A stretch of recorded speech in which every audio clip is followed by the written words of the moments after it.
At the beginning of the story, we see a man who suddenly woke up his 6-year-old daughter, Ma, from sleep and told her that there is danger in this house and they have to escape from here as soon as possible. Then he sent his son Thomas out. And at that moment, Max saw that the doll of a frog kept on a shelf suddenly came alive. After this, the man was leaving in the car with his 2 sons. Suddenly, his wife Petra came in front of them and started pleading them not to take the children away. She explained to her husband that no one was following them, but he did not listen to Petra and went straight towards the cremation bed.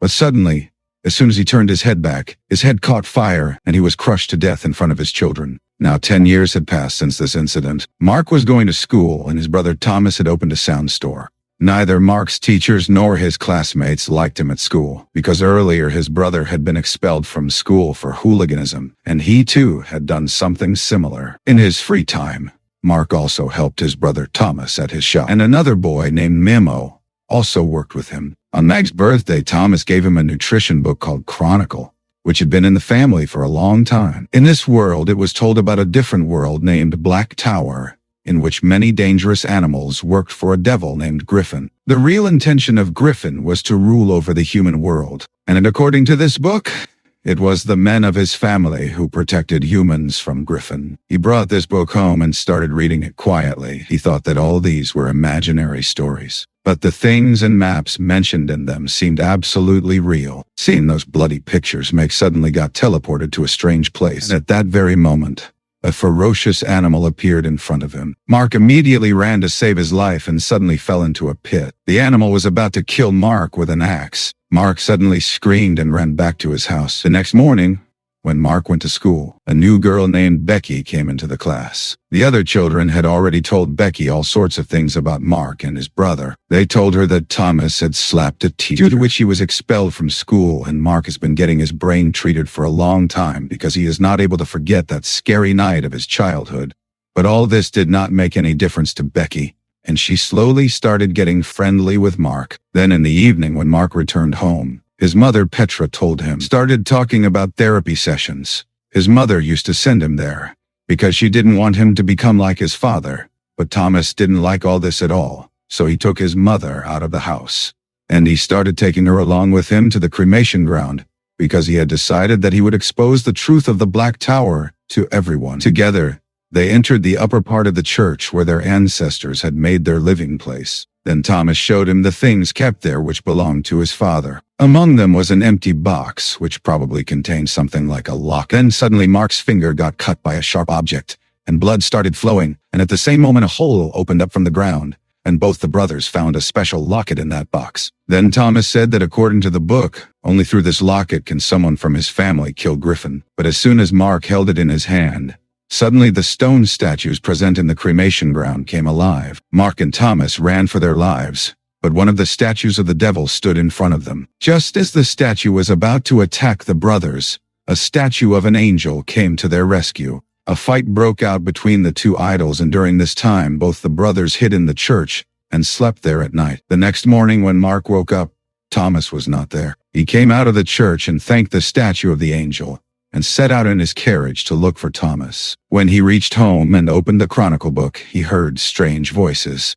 Thomas will have to go to the world of the Black Tower to find the person who is saying that Becky is his daughter. Now Mark reaches Dr. Peters, who was his therapist, and then he finds out that Becky is his daughter. Then Mark went to his brother's store, but Thomas was not there either. Then he opened that special book named Chronicle, in which he got the information about a portal to go to the world of Black Tower. This portal was present in the same church, but then Thomas opened it. He got scared, and in a moment he reached a dense, dark forest. Meanwhile, when Memo reached the store and did not see Mark and Thomas there, he called Petra, panicked, and immediately filed a police report that her children were missing. On the other hand, Mark found Thomas in the forest. And Thomas was very happy because finally Mark had also come to the world of the Black Tower. But when Mark reveals that he reached here without any portal, Thomas realizes that Mark has the power to teleport from the real world to the Black Tower world. Well then, next morning Thomas woke Mark up from his sleep because suddenly some dangerous predators had come to attack them. Both the brothers immediately ran to save their lives, but Thomas fell down, and the predators bit him. At the same time, Mark teleported to the store. Seeing him, Becky and Memo got very scared. They asked Mark to tell the truth. Meanwhile, in the world of Black Tower, A horned beast informed his master that they had captured the brother of the teleporting boy. Meanwhile, Mark told Becky and Memo about Chronicle and Black Terror's plans. When Mark told them about the world of the tower, they did not believe Mark at all. Now Mark took them to the church with him to show them the truth. But this time, the room she and Thomas had gone into was not there. And Becky and Memo got very angry seeing this because they thought Mark was making fun of them. Becky and Memo left in anger, and Mark started punching the stone statue in anger, which caused cracks in the walls of the Black Tower. Well, then at night Mark went to Memo because he needed help in finding his brother. Although Memo did not believe Mark's story at all, he still went with him to the portal in the church. Then they searched for a door in the basement, as per the information written in the book. Then Meg read the mantras written in the book, and in a few moments the door opened on its own. Memo was shocked to see all this with his own eyes. Then he realized that his eyes had healed automatically, and now he did not need to wear glasses. Memo zoomed out with joy, and then the door closed automatically. Now Memo asked Mark how he goes back from this world. So Meg closed his eyes and thought about it, and suddenly he disappeared. When Mac opened his eyes, he had reached home, and now he was scared because he had left Memo alone in that world. Mark tried to teleport to that world again, but to no avail. Then Petra came there, and when she saw the Chronicle book, she felt that her son is also becoming just like her husband, so she angrily shot Mark. This made Mark so angry that he started banging the door loudly, due to which the walls of the Black Tower started shaking badly. Meanwhile, Petra called Dr. Peters and told him about Mark.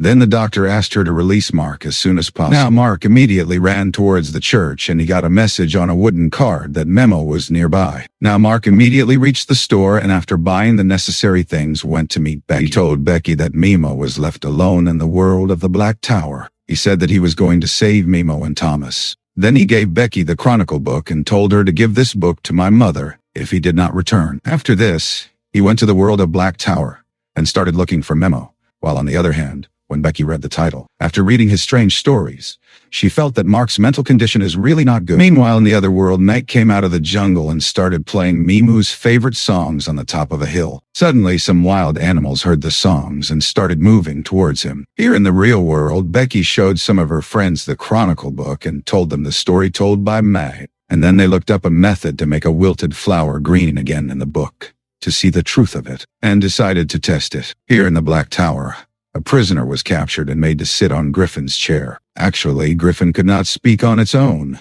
Rather, it used to convey all its words through a human being. He dug his dagger-like nails into the prisoner's back, and then the prisoner started speaking Griffin's thoughts. Meanwhile, Mark was searching for Memo, but before that, those demons saw him and he had to run away from there immediately. While running, a strange man came in front of him who was completely wrapped in torn old clothes. That man applied a strange liquid on Meg's face, and he hid her with him in a secret cave. On the other hand, Becky sprinkled water on the withered flowers, as per the method mentioned in the book, and she and her friends waited with great anticipation for it to bloom. But nothing happened. Disappointed by this, Becky decided to make one last attempt to open the portal in the church. And then before leaving, his friend put the flower in a glass of water. Meanwhile, in the world of the Black Tower, after the animals left, the man removed his mask and told Mag that he was Memo. In fact, in the real world, when one day passes, several weeks pass here in that time, and due to this, his beard and mustache had become quite long. After this, Memo and Mark went ahead to find Thomas, and they saw a caravan of prisoners. Then they saw that Thomas was also one of them, but they could not help him right now. Otherwise, they would have been caught too. But then those animals noticed them and ran to save their lives. While running, they reached the top of a hill beyond which there was a ditch. Here in the real world, Becky and her friends read all of the mantras according to the Chronicle and tried to open the portal, but the door did not open. Meanwhile, Mark and Memo were about to get caught when Mark believed in his ability, and he jumped into the ditch with Memo, after which he teleported directly to Mark's room. Hearing his voice, Petra came running there. Anyway, Mark called Becky and asked her to bring that book. Meanwhile, in Becky's room, that flower had bloomed again, and a poisonous scorpion came out from inside it, wreaking havoc.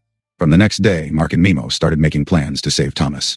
Now Memo knew a lot about that world. He told that he had built a hut around a pond where the caravan of prisoners often stops. There, Griffin's disciples informed him that the boy who teleports from this world to another has escaped once again. Griffin got very angry on hearing this news. On the other hand, when Becky opened her eyes, she was surprised to see that flower blooming again. At that time, that deadly insect was about to bite her, but she somehow managed to escape. And then he gave that book to his father because everything Mark said started making sense to him. When he told Mark about this in school, Mark got very angry. On the other hand, when Becky's father, Dr. Peters, read that book, he went to Petra and told her that her son's mental condition is not good. Hearing this, Petra decided to admit Mark to a mental asylum. Soon, an ambulance and paramedics arrived at their house to take Mark. But Mark escaped from them and went straight to the church. Memo was already waiting for him there. But soon the paramedics also arrived there, so both of them together fought them. Then suddenly a masked man came there and beat up each of the paramedics badly, due to which one of them died. In all this, Mark and Memo somehow managed to escape.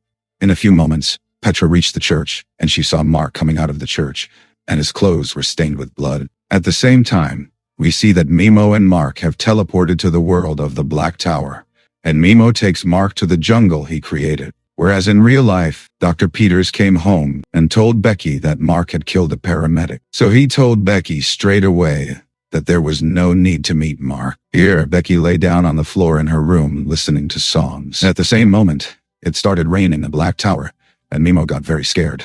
Actually, poisonous scorpions were coming out of the flowers planted on the ground when water fell. Now both Mark and Memo ran to save their lives. On the other hand, a scorpion attacked Becky and entered her mouth. She took out the scorpion with great difficulty and finished the job by sprinkling salt on it.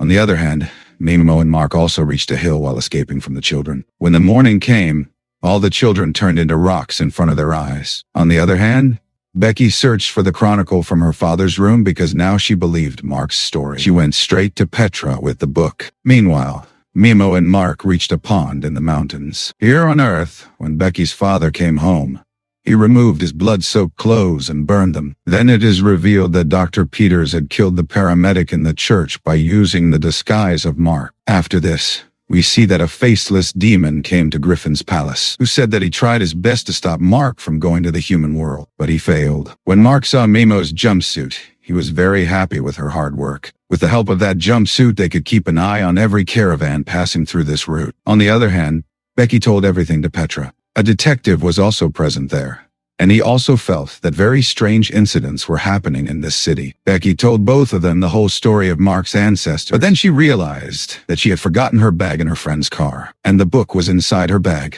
Meanwhile, in the world of Black Tower, Mark and Memo were lighting a fire at night and thinking about the plan for the fire. Mark said that he can go to the mines where all the prisoners are made to work. There he will find Thomas and teleport home. After this, Memo will go to the door of the portal present in this world, and Mag will open a portal on Earth so that he can also come out. But first he will have to practice teleporting at his own will. At the same time, we see that a man from the Black Tower brings a message to Dr. Peters' house and informed him about Mag being in the Black Tower. After the man left, when Dr. Peters went to Becky's room, Becky was not there. Then he collected the dust from the room, and by dusting it, he found out about Becky's entire day. He found out that Becky was currently at a party where she had gone to get her bag. Meanwhile, in the world of the Black Tower, Mark was unable to teleport despite repeated attempts. So Memo told him to get rid of his fear and enjoy some happy moments. Perhaps then his powers started working according to his wish. Then Mark closed his eyes and thought of kissing Becky, and at the same moment he got teleported back to the Earth. Now he immediately came back to Memo,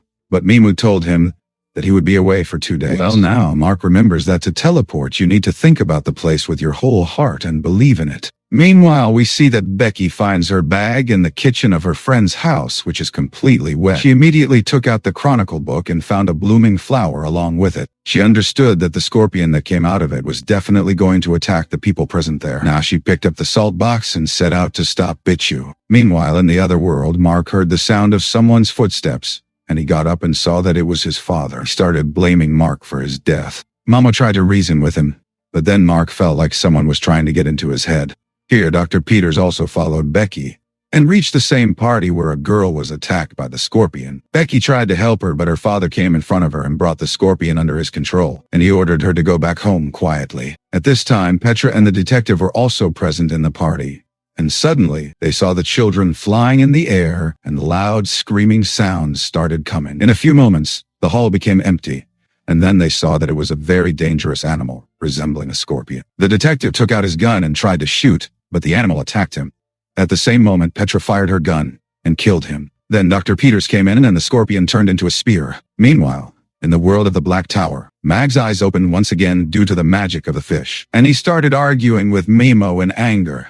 Then Memo said that Mark himself was responsible for her father's death. Then Mark became furious and started beating Memo brutally. Due to this, the walls of the Black Tower started trembling once again, and then Griffin sent hunters to catch Mark. Meanwhile, Memo returned to the zombie after cutting the wood, so he saw that Mark was beating another Memo. As soon as Memo kissed the other Memo, he suddenly disappeared, but his footprints in the sand were telling in which direction he was running. Memo threw a stick from behind in the same direction, which hit the demon directly, and he came back to his original form. Then both of them together tied him to a place when Memo and Meg threatened to set him on fire. So the impersonator told that he is a magician of Griffin, and he has the power to show people what they really want to see. He did all this on Griffin's behest. Then suddenly, they heard the sound of someone coming. On the other hand, on Earth, the people of the city came to know about the incident in Patti, but no one knew how the circus bear came out of the cage. But only the detective and Petra knew the truth that the actual attack was done by a scorpion. Now the detective told Petra in private that when her husband died in the fire, they did not find any trace of his body. Even at that time, the real Murhim had come in front of the detective, and he was not an ordinary person. And today again, that strange scorpion had attacked. The detective said that to get to the bottom of the real truth, they will have to find that book. On the other hand, Mark and Memo followed the caravan of prisoners and reached the mine where all of the prisoners used to work. Just then, the Hound Commander came to the mine and informed that their mission was unsuccessful, and he was ordered to fill the mine with tar. Here, Mark played songs to find Thomas among the prisoners, and as soon as Thomas heard the song, he raised his hand. But at the same time, the soldiers with horns picked him up and took him to the deep mine. Now Mark told Memo that they should wait for the night. When the night came, both of them said goodbye to each other, and when Memo was busy distracting the guard, Mark got teleported. Mark searched for his brother, but then he came to know that the tar filled in the mine was the reason for his teleportation. Then Thomas told him that the real purpose of Griffin was to reach Mark, and Thomas was used for this purpose. The real Griffin was about to use the Mark's powers to reach the human world. At that moment, Memo ran towards the portal and got an army of horned soldiers behind him. On the other hand, both the brothers started fighting among themselves that who will face Griffin. Then Mark, showing his power, makes a hole in the wall of the cave with the power of that special locket of his father. Both the brothers ran away from there, but poor Memo got trapped. While facing those savage soldiers, even the fingers of his hand got cut. At the same time, Mark and Thomas reached there and killed the soldiers and saved the injured Memo. On the other hand, when Griffin came to know about the escape of those three, he became very angry, and he also tried to reach that portal as soon as possible. But as soon as the three boys were right at the door of the portal, Thomas suddenly asked Mark for that locket. When Mark refused, Thomas forcibly snatched that locket from him. Then Griffin also flew and came to them. Meanwhile, in the real world, Detective and Petra were taking Becky out of her house, while Dr. Peters did not want this to happen. Meanwhile, Mark regained consciousness and heard Thomas's voice in the smoke. He quickly picked up the magic locket that Thomas had thrown, and he immediately understood that his brother was in Griffin's clutches. Meanwhile, Petra, Detective, and Becky try to open the portal. Griffin provokes Mark to fight and starts inciting his anger. But Mark suddenly remembered his father's advice and calmed himself down and refused to fight Griffin. When Petra opened the portal, Becky immediately brought Memo out with her. As soon as Mark saw Griffin looking at him angrily, he attacked him with his locket and injured him. Due to the sudden pain, Griffin threw Thomas down. Both the brothers dragged him to the portal and then closed the door on his face. The story ends with this. When the next season comes,